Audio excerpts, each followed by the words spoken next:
स्वागत करता हूं सर्वोदय विद्यापीठ सीकरी की ऑनलाइन क्लासेज में। देखिए दोस्तों, आपके सामने मैंने आपको एक डेमो क्लास रखी थी, उसमें मैंने आपको बताया, इंट्रो क्लास रखी थी, मैंने आपको बताया था कि 11वीं क्लास में हम मैथ साइंस क्यों लें। मैंने आपको उस मैथ सब्जेक्ट को लेने का वजह बताई थी, कारण बताया था कि हमें क्यों लेनी, 11वीं क्लास में क्यों हमें मैथ लेनी चाहिए।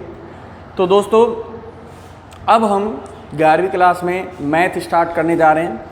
मैथ में इस साल नया कोर्स आया है, तो अभी तो आपके पास पुरानी बुक्स मत खरीदना दोस्तों, क्योंकि कोर्स नया है तो आपको मार्केट से ही नई बुक परचेज करनी पड़ेगी।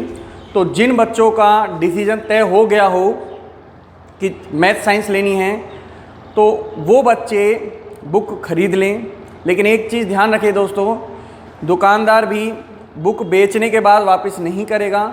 अगर आप सब्जेक्ट बदलते हो तो दिक्कत आएगी, इसलिए चाहे आप 2 दिन ठहर कर और सोच समझ के डिसाइड करें कि हमें सब्जेक्ट का चुनाव कौन सा करना है। और दूसरी बात, फिर जब हमारा चुनाव हो जाए तो हमें बुक खरीदनी है। ठीक है दोस्तों, बुक खरीदने के बाद हमें पढ़ाई करनी है। अब जैसे कि हम पढ़ा रहे हैं आपको, अब हम पढ़ाएंगे आपको, 11वीं का डेमो क्लास देंगे आपके लिए 3-4, ताकि आप उस चीज़ को समझें कि 11वीं की गणित सरल है या टफ। दोस्तों, आप 10वीं तक पढ़ते हुए आए हो, ठीक है, तो सारी विषय थोड़ी ना टफ होती हैं, केवल वही टफ होती है जो हमें समझ में कम आती हैं या जिनको याद करने में थोड़ा समय अधिक लगता हो या प्रॉब्लम आती हो। तो ऐसा कुछ भी नहीं है दोस्तों कि समझ में नहीं आए, हम समझाएंगे तो डेफिनेटली समझ में आएगा। और याद वो तब रहती है जब हम उसे घर पे जाके रिवीजन करें, उसे प्रैक्टिस करें। दोस्तों, गणित पढ़ने का एक ही मूल मंत्र है, और वो मूल मंत्र क्या है? Practice, practice again practice. जितना प्रैक्टिस आप करोगे उतना ही आपकी गणित बेस्ट बनेगी। दोस्तों, मैं अब आपको एक ऐसी एक्सरसाइज स्टार्ट करवाऊंगा 11वीं क्लास में, जो आप 9वीं क्लास में भी पढ़े हो, 10वीं क्लास में भी पढ़े हो, 11वीं में भी है।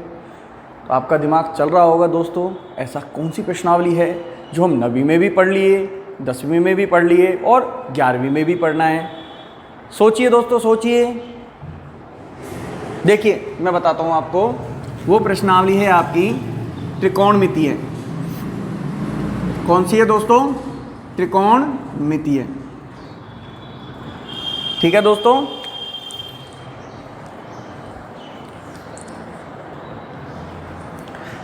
देखिए दोस्तों, त्रिकोणमितीय है। त्रिकोणमितीय जो एक्सरसाइज है हम कक्षा 9 में भी पढ़ चुके हैं और कक्षा 10 में भी पढ़ चुके हैं। दोस्तों, 9वीं और 10वीं में हमने क्या पढ़ा है, पहले तो हम उसकी बात करेंगे, फिर हम 11वीं में धीरे धीरे इसको और ज़्यादा पढ़ेंगे और इतना पढ़ेंगे कि आप इसमें एक्सपर्ट हो जाओगे बिल्कुल। फिर आपको 9वीं 10वीं की जो त्रिकोणमिति है वो सरल लगेगी, आप उसको खुद पढ़ा सकते हो बच्चों को। तो देखिए, हमने 9वीं 10वीं में क्या पढ़ा? हमने ये पढ़ा sine square theta plus cos square theta बराबर होता है 1। हमने ये पढ़ा 1 प्लस टेन स्क्वायर थीटा बराबर होता है सेक स्क्वायर थीटा। हमने ये पढ़ा 1 प्लस कॉट स्क्वायर थीटा बराबर होता है कोसेक स्क्वायर थीटा। और हमने क्या पढ़ा दोस्तों? हमने ये पढ़ा कि साइन थीटा बराबर होता है 1 upon cosec theta, cos theta बराबर होता है 1 upon sec theta, tan theta बराबर होता है साइन थीटा बटे कॉस थीटा, या एक फॉर्मूला ये भी पढ़ा होगा 1 upon cot theta. Cot theta बराबर आपने पढ़ा होगा कॉस थीटा बटे साइन थीटा, या दूसरा फॉर्मूला 1 अपॉन टेन थीटा। एक फॉर्मूला आपने ये पढ़ा होगा सेक थीटा बराबर होता है 1 अपॉन कॉस थीटा, और कोसेक थीटा बराबर होता है 1 अपॉन साइन थीटा। ये फॉर्मूले आपने कक्षा 9 और कक्षा 10 में पढ़े होंगे दोस्तों। और आपने कक्षा 10 में ये पढ़ा होगा पाइथागोरस प्रमेय के अकॉर्डिंग, ये समकोण त्रिभुज पढ़ा होगा। इस कोण को हम 90 डिग्री बोलते हैं। ठीक है दोस्तों, ये आधार होता है। अगर ये थीटा है तब ये क्या हो जाएगा? आधार। ये हो जाएगा हमारा लंब, क्योंकि हम जानते हैं थीटा के सामने वाली जो भुजा होती है वो लंब होती है और 90 डिग्री के सामने वाली भुजा कर्ण होती है, तो ये हो जाएगा कर्ण। और हमने क्या पढ़ा दोस्तों, इस पर आधारित लाल बटे कक्का पढ़ा। क्या पढ़ा हमने, लाल बटे कक्का पढ़ा। लंब बटे कर्ण क्या होता है दोस्तों, लंब बटे कर्ण साइन थीटा। आधार बटे कर्ण होता है कॉस थीटा। लंब बटे आधार होता है हमारा टेन थीटा। आधार बटे लंब उल्टा पढ़ेंगे अब इसे, आधार बटे लंब होता है हमारा कॉट थीटा। कर्ण बटे आधार पढ़ा हमने सेक थीटा, और कर्ण बटे लंब हमने पढ़ा कोसेक थीटा। तो दोस्तों हम ये चीज़ें पढ़ चुके हैं कक्षा 9 और कक्षा 10 में। ये चीज़ें तो हमें याद होनी ही चाहिए, ठीक है दोस्तों, ये चीज़ें तो हमें याद होनी चाहिए कि ये सारी बातें होती हैं। और साथ के साथ अब जो हम पढ़ेंगे, जो सीखेंगे, उसे दोस्तों रेगुलर पढ़ना है, रेगुलर देखना है, रेगुलर याद करना है, तो आपको डेफिनेटली चीज़ें समझ में आएंगी। हम त्रिकोणमितीय में इससे आगे पढ़ेंगे, ठीक है दोस्तों।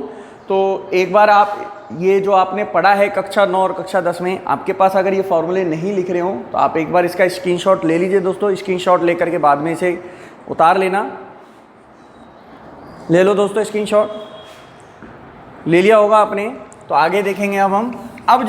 अब जो हमें पढ़ना है उसे ध्यान से समझना दोस्तों, बहुत ध्यान से समझना, चीज़ें समझ में आएंगी। हमने जो 9वीं 10वीं में पढ़ा है त्रिकोणमितीय में, हमें उन सब बातों के कारण नहीं मालूम है कि क्या पढ़ा है, क्यों पढ़ा है, कैसे आता है। 11वीं क्लास में हम इन सब के कारण पढ़ते हैं और इससे ज़्यादा भी पढ़ते हैं, ठीक है दोस्तों। देखिए मैं आपसे एक बात करता हूँ, त्रिकोणमितीय में देखो सबसे बेसिक चीज़ बता रहा हूँ, ध्यान देना। देखिए दोस्तों, ये मैंने एक लाइन बनाई है, दो एक दूसरे को लंबवत काट रही हैं दोस्तों। ये पहले नंबर पर है, ये दूसरा खाना, ये देखिए 4 खाने बने हैं ना दोस्तों, ये तीसरा खाना और इसे ये चौथा खाना। पहले खाने को बोलते हैं फर्स्ट चतुर्थांश। क्या बोलते हैं दोस्तों, पहले खाने को फर्स्ट चतुर्थांश, मतलब पहला चतुर्थांश। चतुर्थांश ध्यान देना दोस्तों, इसमें एक शब्द लिखा है मैंने चतुर्थांश। अगर मैं इसका संधि विच्छेद करने बैठूं तो क्या बनता है, चतुर्थ प्लस अंश।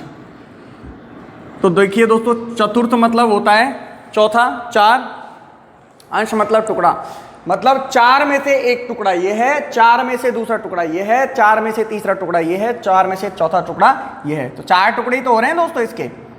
तो दूसरा है सेकंड चतुर्थांश, इसे बोलते हैं थर्ड चतुर्थांश। कौन सा चतुर्थांश बोलते हैं दोस्तों इसे, थर्ड चतुर्थांश। और इसे बोलते हैं फोर्थ चतुर्थांश। दोस्तों जो नाम मैंने लिखे हैं इनके नाम वही रहते हैं। ये पहले नंबर पर होता है, इसे हम पहला चतुर्थांश ही बोलेंगे। ये दूसरा नंबर होता है, इसे दूसरा चतुर्थांश बोलते हैं। ये तीसरा नंबर होता है, इसे तीसरा चतुर्थांश बोलते हैं। और ये चौथा नंबर पर होता है तो इसे हम चौथा चतुर्थांश बोलते हैं। उम्मीद है दोस्तों आपको समझ में आ रहा होगा, है ना दोस्तों। देखिए आगे, आपको याद है दोस्तों हमारे पास 6 त्रिकोणमितीय फलन होते हैं। साइन थीटा, दूसरा नंबर होता है कॉस थीटा, तीसरा होता है टेन थीटा, चौथा होता है कॉट थीटा, पांचवा सेक थीटा और छठा कोसेक थीटा। ठीक है दोस्तों, हमारे पास कुल 6 त्रिकोणमितीय फलन होते हैं। इन 6 त्रिकोणमितीय फलनों को इसी क्रम से याद रखना होता है। पहले नंबर पर साइन थीटा, दूसरे पर कॉस, तीसरे पर टेन को, चौथे पर कॉट को, पांचवें पर सेक और छठे पे कोसेक को। क्रम से याद करने से सूत्रों को याद करने में आसानी मिलती है, वो थोड़े सरल हो जाते हैं दोस्तों। आगे देखिए दोस्तों, आगे देखेंगे हम। आगे ये है, आपने टेबल पढ़ी है दोस्तों 10वीं क्लास में, याद है आपको टेबल? तो आपको याद होगा टेबल में हमने 0 डिग्री का मान पढ़ा है, 30 डिग्री का मान पढ़ा है, 45 डिग्री का मान पढ़ा है, 60 डिग्री का मान पढ़ा और 90 डिग्री का मान पढ़ा। इन सभी के लिए हमने इन सब के मान पढ़े या नहीं दोस्तों? पढ़े है ना, याद है आपको? ठीक है। अब जो मैं आपको बताने जा रहा हूं उसे ध्यान से सुनना दोस्तों। हमने ये सब मान पढ़े, आपने जितने भी मान पढ़े, इन सब के जितने भी मान पढ़े दोस्तों, वो सारे मान धनात्मक थे या ऋणात्मक, याद करो। और याद नहीं हो तो आप 10वीं क्लास की किताब खोल के टेबल देखेंगे। बताइए दोस्तों, वो सारे मान धनात्मक थे या ऋणात्मक? सोच लिया दोस्तों, याद आ गया आपको? बिल्कुल, क्या थे वो? धनात्मक थे। कैसे मान थे वो? सारे धनात्मक मान थे, सारे के सारे सब धनात्मक मान थे। जितने भी मान मिल रहे थे हमें, चाहे साइन हो, कॉस हो, टेन हो, कॉट हो, सेक हो, सारे मान हमें कैसे मिल रहे थे दोस्तों? धनात्मक मिल रहे थे। कहाँ से कहाँ तक? 0 डिग्री से 90 डिग्री के बीच में। 0 डिग्री से 90 डिग्री के बीच में, चाहे साइन, कॉस, टेन, कॉट, सेक, कोसेक, सारे मान कैसे होते हैं? धनात्मक होते हैं। कैसे होते हैं? धनात्मक होते हैं। दोस्तों एक बात सोचिए, आप जानते हो एक सर्किल में बने हुए सभी कोणों का योग कितना होता है? 360 होता है ना। अब मैंने इसके कितने हिस्से कर दिए? 4। कितने हिस्से कर दिए? 4। प्रत्येक हिस्सा कितने कितने डिग्री का है? 90 डिग्री का है ना। अब ध्यान देना दोस्तों, ऐसे ही ये 4 हिस्से हैं, तो ध्यान देना, जो पहला चतुर्थांश होता है दोस्तों, कौन सा वाला? पहला चतुर्थांश का मान होता है 0 डिग्री से 90 डिग्री। पहले चतुर्थांश का मान क्या होता है दोस्तों? 0 डिग्री से 90 डिग्री। दूसरे चतुर्थांश का मान, अब देखो 0 से 90 ये हो गया, शुरुआत हमेशा यहां से होती है, ध्यान रखना दोस्तों। ये इसका 0 होता है। क्या होता है ये? 0 डिग्री। यहां से शुरुआत होगी तो 0 से 90 दिख रहा है ना साहब दोस्तों आपको? 0 से 90 ये लंबवत है ना, तो 0 से 90 पहला चतुर्थांश 0 से 90। अब 90 यहां पर हो चुका है, ये 90 का है, ये 0 डिग्री का है, ये 90 का। अब 90 यहां से हो चुका है, 90 और 90 कितना हो गया? 180। तो ये जो चतुर्थांश होता है दोस्तों आपका 90 डिग्री से 180 डिग्री का होता है। ये यहाँ पर कहाँ कितना आ रहा है? यहाँ पर 180 डिग्री आ रहा है। यहाँ पर कितना आ रहा है? 180। यहाँ से चलना स्टार्ट करो और यहाँ पर आओ तो कितना हो जाएगा? 180। कितना हो जाएगा दोस्तों? 180। समझ में आ रहा है? पहला चतुर्थांश कहाँ से कहाँ तक का होता है? 0 से 90 डिग्री का होता है। दूसरा चतुर्थांश देखो 0 से 90। अब दूसरा चतुर्थांश 90 से 180 डिग्री का। तीसरा चतुर्थांश देखेंगे दोस्तों, तीसरा चतुर्थांश देखिए, 180 तो यहाँ तक हो गए, फिर इसमें 90 जुड़ेगा तो कितना हो गया? 180 डिग्री से 270 डिग्री। तो ये हमारा 270 का पड़ाव होता है। ये कितना होता है? ये यहाँ तक कितना हो जाता है दोस्तों? 270। कितना हो गया ये? 270। तो तीसरे चतुर्थांश का मान कितना होता है? 180 डिग्री से 270 डिग्री होता है। अब बात करते हैं हम चौथे चतुर्थांश की। कौन से चतुर्थांश की? चौथे चतुर्थांश की। चौथे चतुर्थांश का मान कितना होता है? तो देखिए 270 यहाँ हो गया, अब 270 में 90 जुड़ेगा तो वही 360। तो चौथे चतुर्थांश का मान होता है 270 डिग्री से 360 डिग्री। दोस्तों कितना होता है? 270 डिग्री से 360 डिग्री। ध्यान से देखिए, फिर से समझा रहा हूँ। पहला चतुर्थांश ये पहले नंबर पर होता है, इसे पहला चतुर्थांश, इसे ये से दूसरा चतुर्थांश, ये तीसरा और ये चौथा। पहले चतुर्थांश का मान कहाँ से कहाँ तक होता है? 0 डिग्री से 90 डिग्री तक। दूसरा चतुर्थांश का मान 90 से 180 डिग्री तक। तीसरे चतुर्थांश का मान 180 डिग्री से 270 डिग्री तक। और चौथे चतुर्थांश का मान 270 डिग्री से 360 डिग्री तक। अब देखिए दोस्तों, मैं बताने वाला था, मैं आपको ये बता रहा था कि 0 से 90 डिग्री तक सारे के सारे मान कैसे होते हैं दोस्तों? धनात्मक होते हैं या नहीं होते? Sine, cos, tan, cosec, cosec, सारे मान कैसे पढ़े हैं हमने? धनात्मक पढ़े हैं। याद है ना दोस्तों आपको? 10वीं क्लास में हमने पढ़ा था टेबल में, ये सारे मान कैसे होते हैं? धनात्मक होते हैं 0 से 90 डिग्री तक। तो दोस्तों पहला चतुर्थांश हमारा क्या है? 0 से 90 डिग्री। और 0 से 90 डिग्री तक ये छयों के छयों त्रिकोणमितीय फलन, मतलब सभी त्रिकोणमितीय फलन कैसे होते हैं? धनात्मक। तो हम यहाँ लिखेंगे ऑल पॉजिटिव। पहले चतुर्थांश में सारे के सारे कैसे होते हैं? ऑल पॉजिटिव होते हैं। सारे के सारे, इसको ऐसे लिखते हैं पॉजिटिव को, पॉजिटिव। सारे के सारे पॉजिटिव होते हैं। साइन भी, कॉस भी, टेन भी, कॉट भी, कोसेक भी, सारे के सारे कैसे होते हैं दोस्तों? पॉजिटिव होते हैं। कहाँ से कहाँ तक? 0 से 90 डिग्री तक। कहाँ तक? 0 से 90 डिग्री तक। समझ में आ रहा है दोस्तों? आप उसका प्रूफ मैं आपको दे रहा हूँ, क्योंकि आपने जो टेबल पढ़ी है वो 0 से 90 डिग्री तक की पढ़ी है ना। और इस टेबल में हमने देखा है कि सारे मान कैसे होते हैं, धनात्मक होते हैं। कितने ही हो उससे कोई फर्क नहीं पड़ता, लेकिन होते कैसे हैं दोस्तों, सारे के सारे मान धनात्मक होते हैं। तो इसी से ही हमें समझ में आ जाना चाहिए कि 0 से 90 डिग्री तक सारे के सारे त्रिकोणमितीय फलनों के मान कैसे होते हैं, धनात्मक होते हैं। तो ये तो दोस्तों मैंने आपको समझाने के लिए लिखा था, अब ध्यान देना और समझा रहा हूँ मैं आगे। तीसरा, अभी हमारे पास दूसरा चतुर्थांश भी है, तीसरा भी है, चौथा भी है। तो दोस्तों आप कहोगे कि सर पहले चतुर्थांश में अगर सारे पॉजिटिव है तो दूसरे चतुर्थांश में क्या होगा, फिर तीसरे चतुर्थांश में क्या होगा, और चौथे चतुर्थांश में क्या होगा। तो देखिए दोस्तों मैं आपको समझाता हूँ दूसरे चतुर्थांश में क्या होता है। दोस्तों देखिए, दूसरा जो चतुर्थांश होता है उसमें साइन और कोसेक, दूसरे चतुर्थांश में साइन थीटा और कोसेक थीटा, ये दोनों के दोनों कैसे होते हैं, पॉजिटिव होते हैं। दूसरे चतुर्थांश में कौन कौन पॉजिटिव होता है दोस्तों, साइन थीटा और कोसेक थीटा। कैसे याद रखोगे साइन के साथ कोसेक को, हम जानते हैं ना साइन का फॉर्मूला एक साइन थीटा बराबर 1 कोसेक थीटा होता है। तो ये दोनों एक दूसरे से संबंधित होते हैं ना दोस्तों। तो यहीं से याद रखना है हमें कि साइन का संबंध कोसेक से होता है ना। तो साइन थीटा और कोसेक थीटा पॉजिटिव होते हैं, धनात्मक होते हैं। मतलब क्या हुआ, दूसरा चतुर्थांश कहाँ से कहाँ तक है, 90 से 180 डिग्री तक है। दूसरा चतुर्थांश कहाँ से कहाँ तक है, 90 से 180 डिग्री तक है। तो साइन थीटा का मान 90 से 180 के बीच में कैसा होगा, धनात्मक होगा। उसी प्रकार कोसेक थीटा का मान भी 90 डिग्री से 180 डिग्री के बीच में कैसा होगा, धनात्मक होगा। फिर आप ये कहोगे सर अगर ये दोनों धनात्मक हैं बाकी के कैसे होंगे।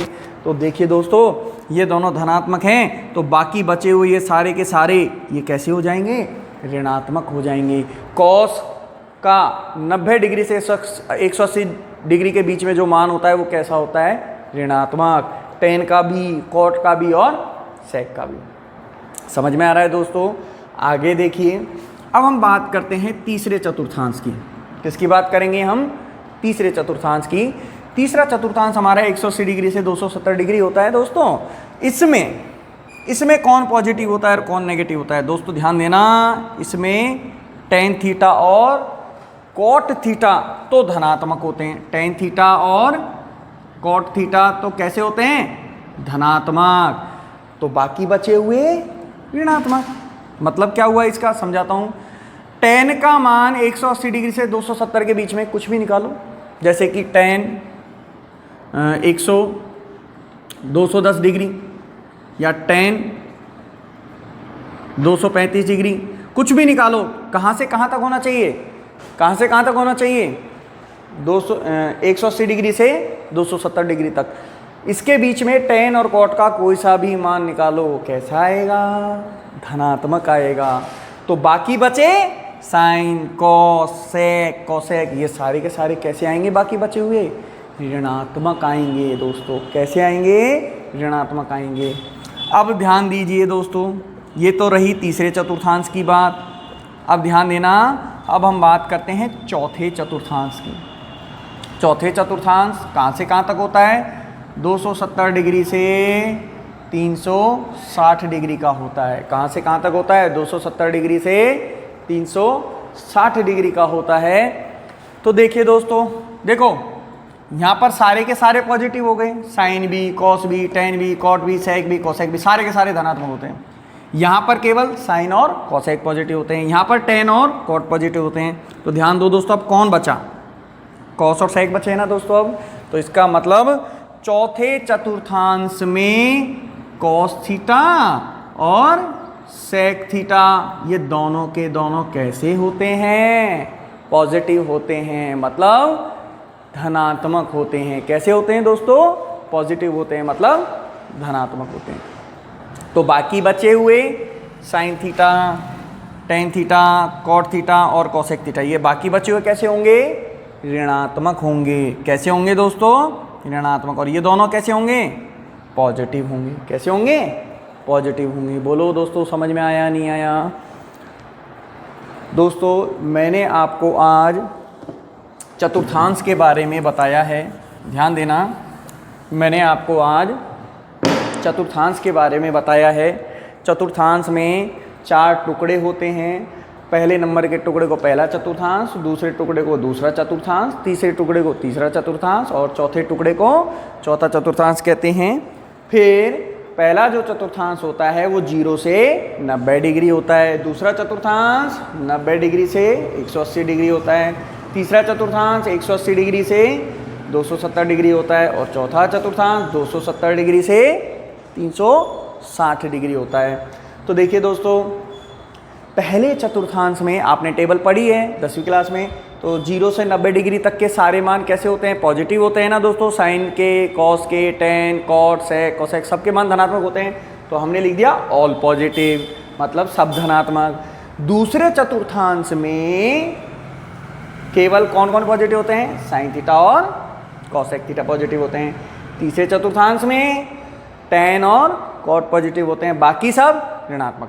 और चौथे चतुर्थांश में कॉस थीटा और सेक थीटा पॉजिटिव होते हैं और बाकी के सभी ऋणात्मक होते हैं। तो दोस्तों, जितना मैंने आज आपको बताया है, ये आपकी मैंने बहुत छोटी सी शुरुआत करी है, तो आप इसको एक बार और समझें, ध्यान से घर पे इसको पढ़ें, वीडियो को 2 बार 3 बार देखें, तो डेफिनेटली आपको याद भी होगा और समझ में तो आ ही जाएगा दोस्तों, ऐसा कुछ भी है नहीं।